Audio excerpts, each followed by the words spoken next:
The beautiful name of Allah who is the most merciful and most beneficent. Welcome to all of you guys again on Medical Lab Tactics. We are going to take the laboratory safety programs, how we can implement safety rules in our laboratory.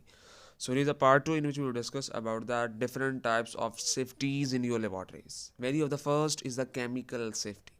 अब chemical safety में क्या किया जाता है? First of all तो part 1 में हमने ये चीज़ें डिस्कस की कि आप पर्सनल प्रोटेक्टिव इक्विपमेंट्स को यूज़ करके कैसे अपनी लैब्स के अंदर एक क्वालिटी टेस्टिंग परफॉर्म कर सकते हैं, ठीक है, एक एररलेस जो टेस्टिंग है उसको परफॉर्म कर सकते हैं। अब उनका क्या मकसद है पीपीज़ का, वो क्या क्या प्रोवाइड करती हैं? पीपीज़ क्या करती हैं? आपको केमिकल सेफ्टी प्रोवाइड करती हैं। Just like to that you are going to play with, आप किसी भी इस तरह के स्प्लैश इस तरह के केमिकल से लीड आउट कर रहे हैं, उससे कम्पीट कर रहे हैं, उससे फाइट कर रहे हैं, उससे डील कर रहे हैं, जो कि अगर अनफॉर्चुनेटली आपकी बॉडी के किसी स्पॉट पे किसी एरिया पे पड़ जाए तो वहाँ पे वो टॉक्सिसिटी या किसी भी तरह की कोई इंजीरियस कंडीशंस काज कर सकता है।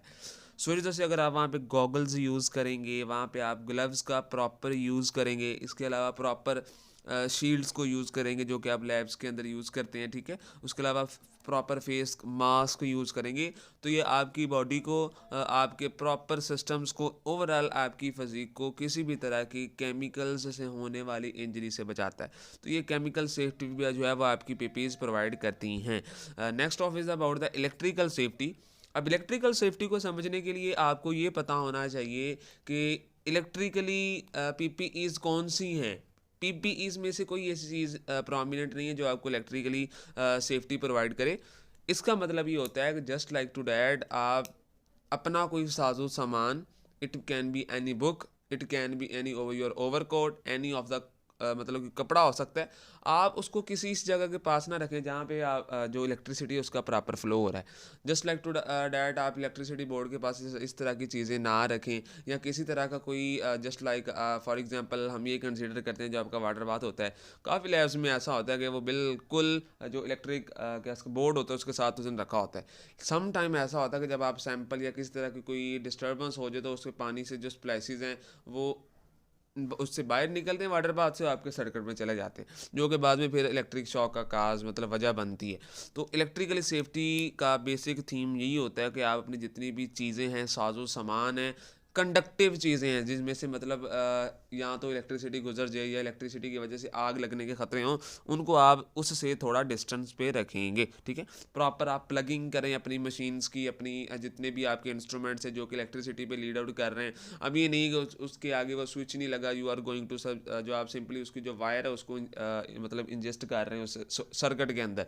It is totally unsafe, not only for your health, it is unsafe for the overall laboratory management system, for the overall laboratory programs, जो कि आपके ना सिर्फ आपको केमिकली, ना सिर्फ आपको इलेक्ट्रिकली, बल्कि फाइनेंशियली किसी भी तरह का मल्टीपल आपको डैमेजेस दे सकता है अगर आप इसमें कोई भी क्या उसका नाम है कि 19-20 या कंप्रोमाइज़ करने की कोशिश करते हैं।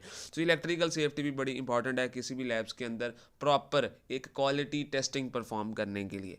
उसके अलावा आप प्रॉपर इलेक्ट्रिसिटी सेफ्टी में ये भी आप कंसिडर कर सकते हैं, जस्ट लाइक टू डैट जब आप कोई टेस्टिंग परफॉर्म कर रहे हैं, आपकी ऑटोमेशन चल रही है जी, सिलेक्टर फॉर एग्जांपल चल रही है, तो सिलेक्टर परफॉर्म टेस्टिंग कर रही है, उसमें इलेक्ट्रिसिटी ऑफ हो जाती है तो सिलेक्टर वहाँ पे बंद हो जाएगी, तो आपके पास बैकअप है, कुछ ना कुछ चीज़ें ऐसी मौजूद होनी चाहिए, इंस्ट्रूमेंट्स, जनरेटर्स, यूपीएस चीज़ें मौजूद होनी चाहिए जो कि बैकअप है आपके सिलेक्टर को as a second hand, as a second helping material lead out कर सकें।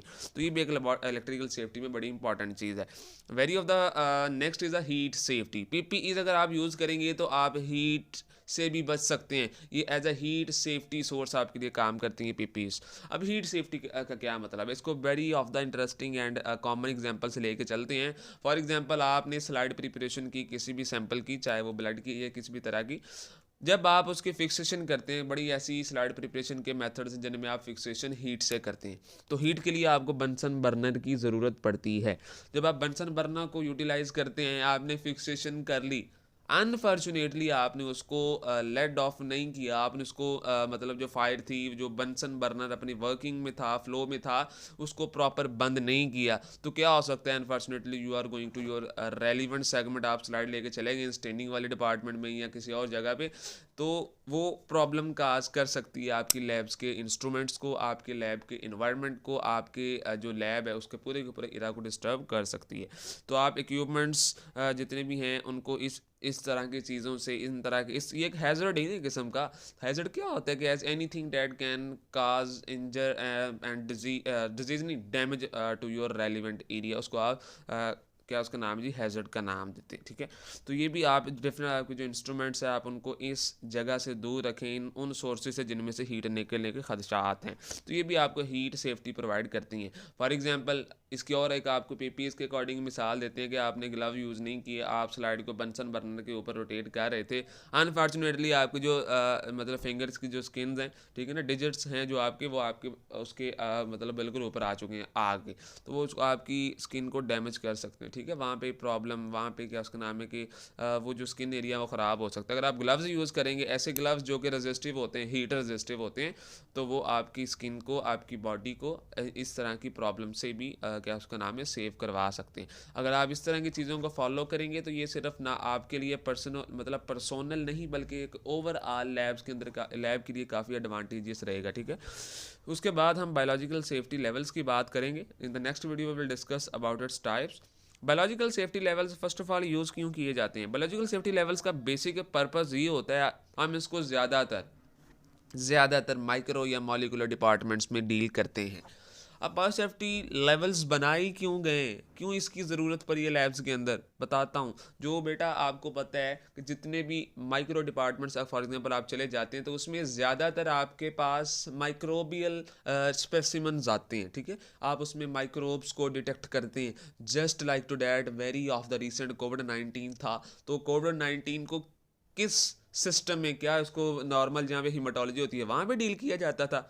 Obviously not. उसको एक स्पेशल क्या उसका नाम है सेफ्टी लेवल में हम डील करते थे, जिसको हम कहते हैं बायोलॉजिकल सेफ्टी लेवल, ठीक है। इसकी 4 तरह की टाइप्स होती हैं, we will discuss later about it. तो इसका जो बेसिक पर्पज़ होता है वो यही होता है कि आपकी लैब के अंदर जो बंदा काम कर रहा है, मिनिमम टू मिनिमम उसका physically near to his skin, कि वो उसका मिनिमम टू मिनिमम किसी भी माइक्रो ऑर्गेनिज्म से एक्सपोजर हो। उस एक्सपोजर को कम से कम करने के लिए, क्योंकि अगर एक्सपोजर हो गया तो प्रॉब्लम हो सकती है, तो उस प्रॉब्लम को रिड्यूस करने के लिए आप इस तरह के कैबिनेट्स को बनाते हैं, इस तरह के क्या उसका नाम है कि स्पेशल डिपार्टमेंट्स को बनाते हैं, जिनका इन्वायरमेंट भी बिल्कुल स्टीराइल होता है, ठीक है, बिल्कुल क्या उसका नाम है जी, बिल्कुल सेचुरेट होता है। वहाँ पे प्रॉपर इपा फिल्टर्स यूज़ किए जाते हैं जो कि आपकी इन्वायरमेंट की, जो उस एरिया की, उस कैबिनेट की या उस क्या उसका नाम है रूम की एयर होती है, उसको फिल्टर करते हैं। तो बेसिक पर्पस यही होता है कि आपको माइक्रोबियल इन्फेक्शंस से बचाना। इस बायो सेफ्टी लेवल का क्या उसका नाम है पर्पस होता है, that is called biological safety level.